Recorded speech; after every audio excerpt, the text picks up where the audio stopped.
नमस्कार, मैं राम स्वामी mission art के इस ऑनलाइन प्लेटफॉर्म पर एक बार फिर आपका हार्दिक स्वागत व अभिनंदन करता हूं।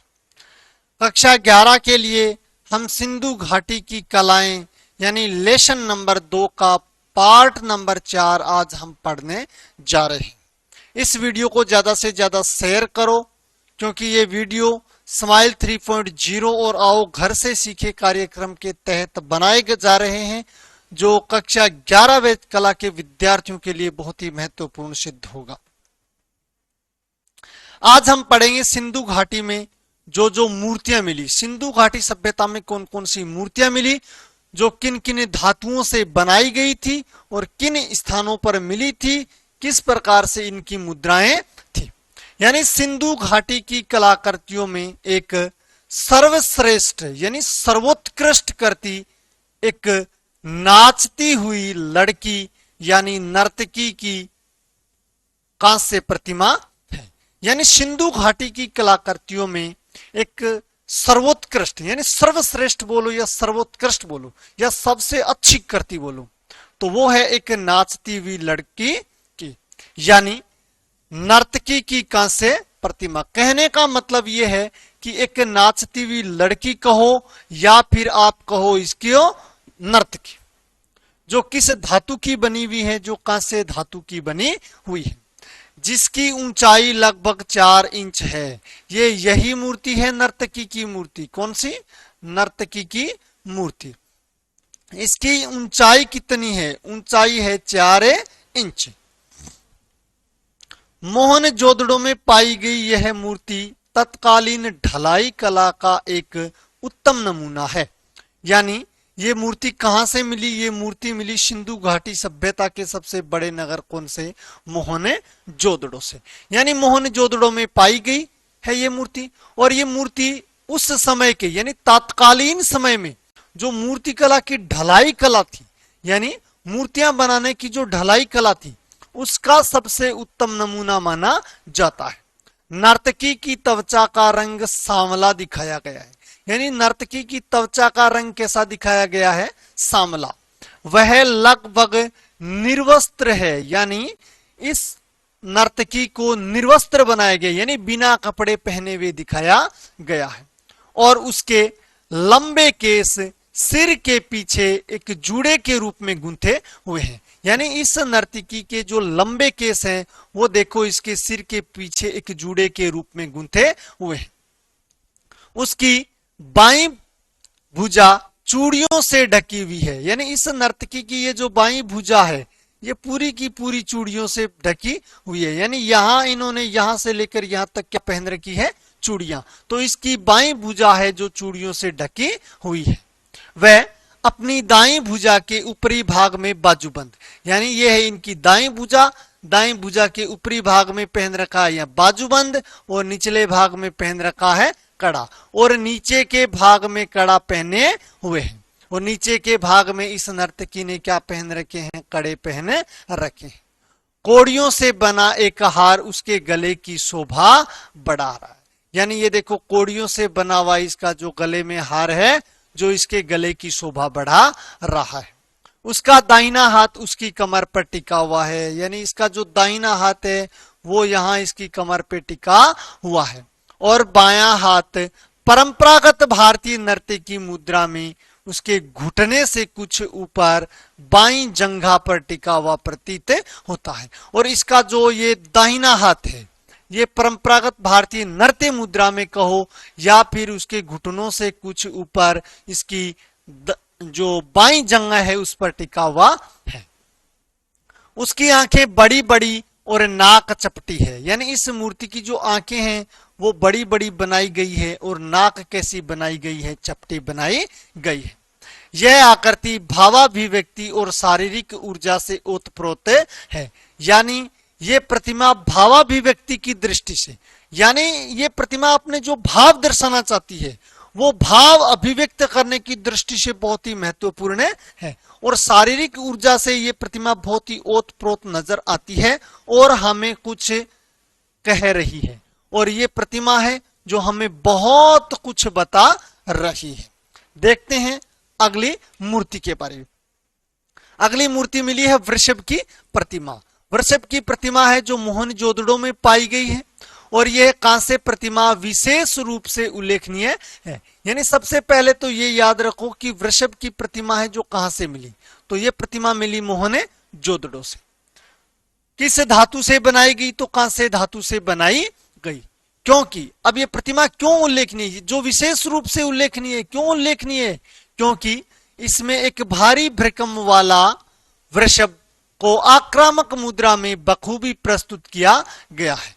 यानी इस प्रतिमा में एक भारी भरकम यानी एक बड़े शरीर वाले जो वृषभ है, ये जो वृषभ है, इस वृषभ को प्रस्तुत किया गया है। किस मुद्रा में, आक्रामक मुद्रा में प्रस्तुत किया गया है। वृषभ गुस्से में अपना सिर दाईं ओर घुमाए हुए हैं। वृषभ बहुत गुस्से में है, गुस्से में होने के कारण उन्होंने अपना जो सिर है वो दाईं ओर घुमाए हुए हैं। यहां देखो कुछ दाईं ओर इनका आगे की मूर्ति है वो है पुरुष धड़। पुरुष धड़ की यह मूर्ति लाल बलुआ पत्थर से बनी हुई है। यानी ये पुरुष धड़ की मूर्ति है। सबसे पहले तो याद रखो ये कहां से मिली, ये मिली थी हड़प्पा से।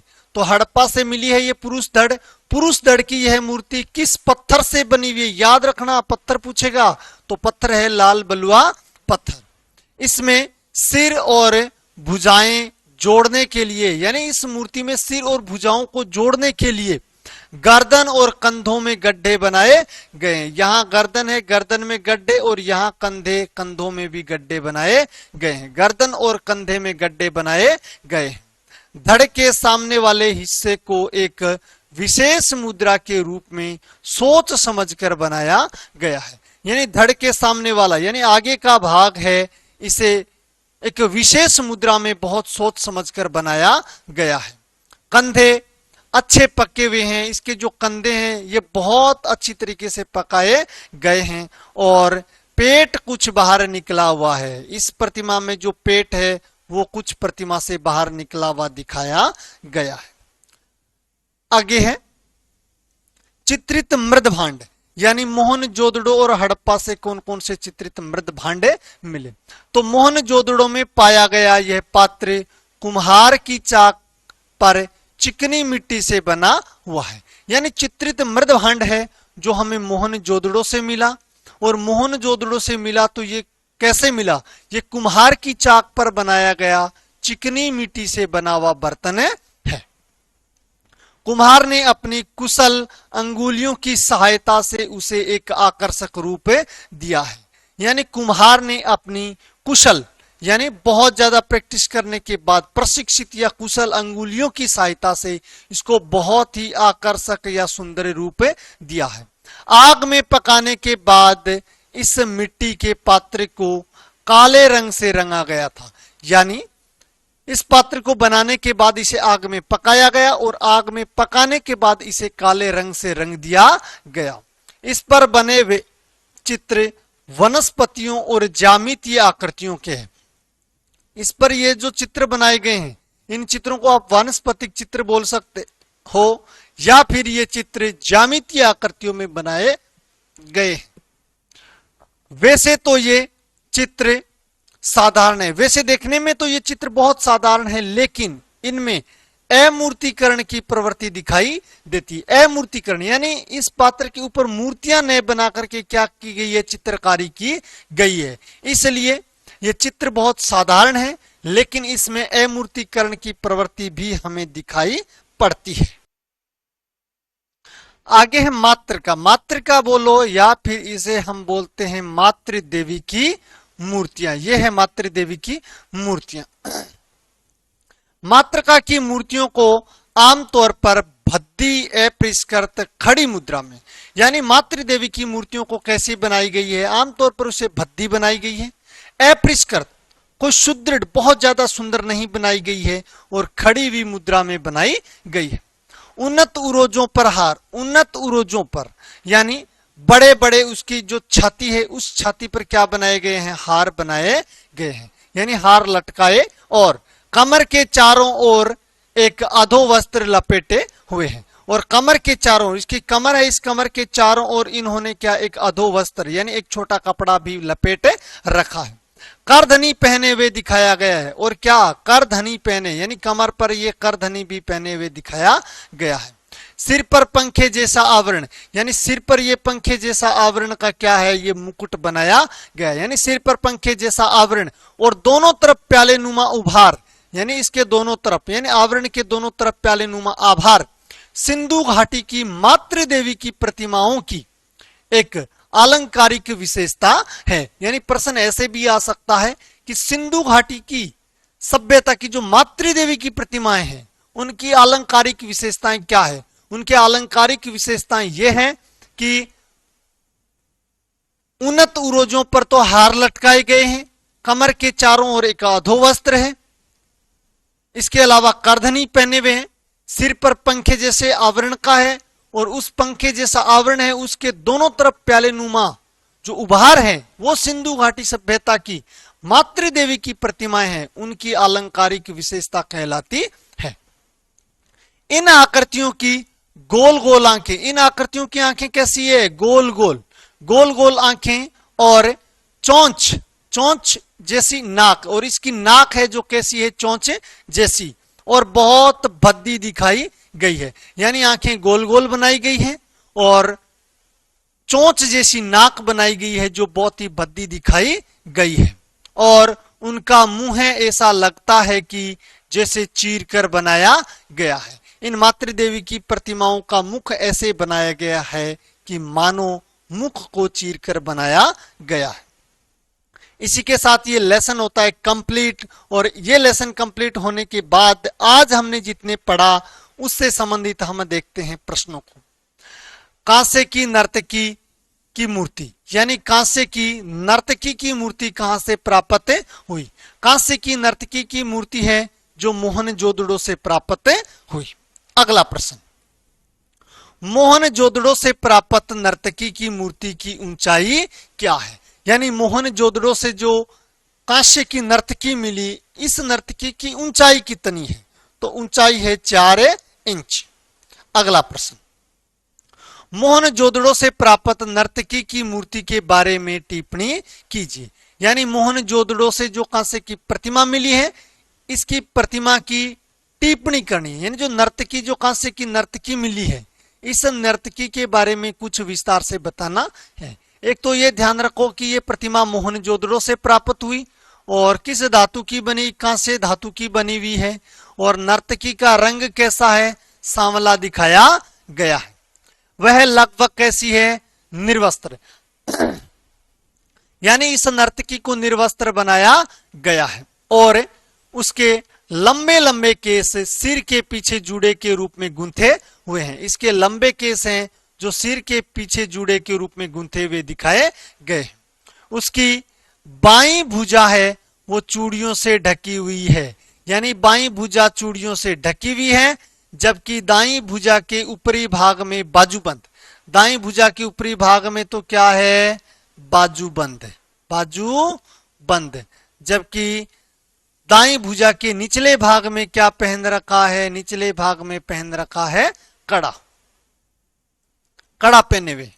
कोड़ियों से बना हार यानी गले की शोभा बढ़ा रहा है। उसके गले में जो बना हुआ हार है ये कोड़ियों का हार है या हीरों का हार है, पत्थरों का हार है, मोतियों का हार, कुछ भी बोलो, ये हार उसके गले की शोभा बढ़ा रहा है। वह नर्तकी मुद्रा में दाहिना हाथ कमर पर टिका हुआ है। यानी इसका जो